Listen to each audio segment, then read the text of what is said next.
ભટકાણો છે આવું લખે છે આ ભાઈ.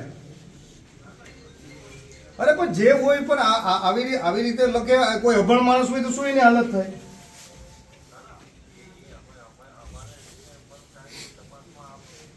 એ પછીની વાત છે. એ પછીની વાત છે. તો પહેલા જે વસ્તુ છે એ લખવાનું છે. એ વસ્તુ આવી રીતે એક ધારાસભ્ય તરીકે અમે ઊભા છે એટલે આમને શું છે, આ બધાને કોન્ટ્રાક્ટરની ચમચાગીરી કરવાની છે? આવી રીતે આ કઈ મર્યાદા છે?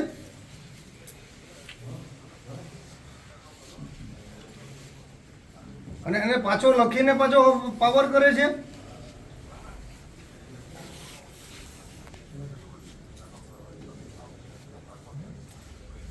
પાછો તો કેમ કહી દીધું જીવનમાં રૂપિયો ન લીધો હોય, નોન કરપ્ટર માણા હોય, ભગવાનથી ધોયેલો હોય દૂધથી. હવે એને કહે છે કે ભાઈ કાલથી તૈયારી રાખજે તારી. અરે અમે અમારા કુટુંબનો દીકરો ગુમાવ્યો છે, મારા ભાઈનો કુટુંબી દીકરો છે.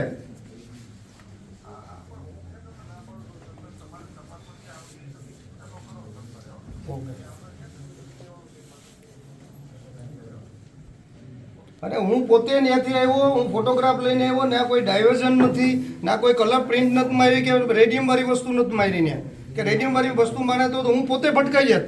સ્પીડમાં નથી આવતો, મને ખ્યાલ પડી હતી.